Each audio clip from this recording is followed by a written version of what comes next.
Magandang umaga, Pilipinas. Sa punto pong ito, alamin natin yung mga lugar na nagsuspende na ng klase dahil sa mga pag-ulan na dulot nitong habagat. Unang-una po, simula elementarya hanggang high school, wala nang pasok. Dito po yan sa may Alamino City, sa may bahagi po yan ng Pangasinan.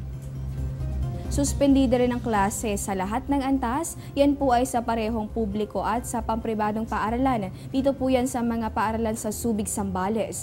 Gayon din sa may bahagi nitong Iba, Zambales, sa may Olongapo City at sa Bataan Province. At sa punto nga pong ito, check naman natin yung local news natin. Sinasabi nga natin na change has come na nga talaga sa ating administrasyon, hindi lamang po sa usapin ng krimen, kundi maging sa kapaligiran. Isang linggo nga matapos magsagawa nitong audit sa mining operation sa bansa, inanunsyo na nitong Department of Environment and Natural Resources yung pagsasara ng 4 na mining firms sa bansa. Ayon po kay DENR Secretary Gina Lopez, kabilang sa mga ito ang Benguet Corporation Nickel Mines, gayon din itong Eramin Minerals Incorporated, hanggang dito sa may bahagi po nitong L&L Archipelago Minerals, maging itong Zambales Diversified Metals. Ayon kay Lopez, ang writ of kalikasan o suspensyon ay batay sa Section 16 ng umiiral na Article 2 ng ating konstitusyon na nagsasabing dapat protektahan ng Estado ang karapatan ng mga tao sa balanced at healthful ecology.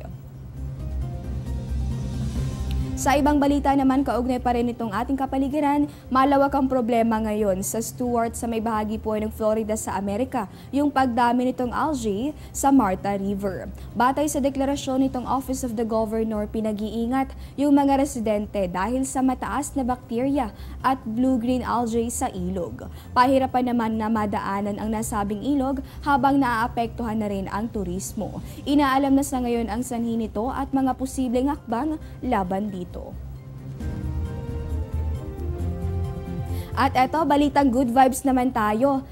Oo nga, patindi ng patindi yung mga epekto ng climate change dahil nga sa pangangailangan natin mga tao. Pero ang maganda pong balita, hindi naman tayo nauubusan ng pagiging resourceful. Patok ngayon itong isang kakaibang energy source ng wind energy, mula po yan sa plastic bowls. Bukod sa nabibigyan ng kuryente yung mga nangangailangan sa mga kabahayan, nakakatulong pa rin ito sa kalikasan dahil gumagamit nga ng renewable energy na mas kakaunti naman yung epekto sa kakaibang pagbabago ng klima ng mundo. Diyan lamang po kayo, magbabalik pa kami matapos ang isang paalala.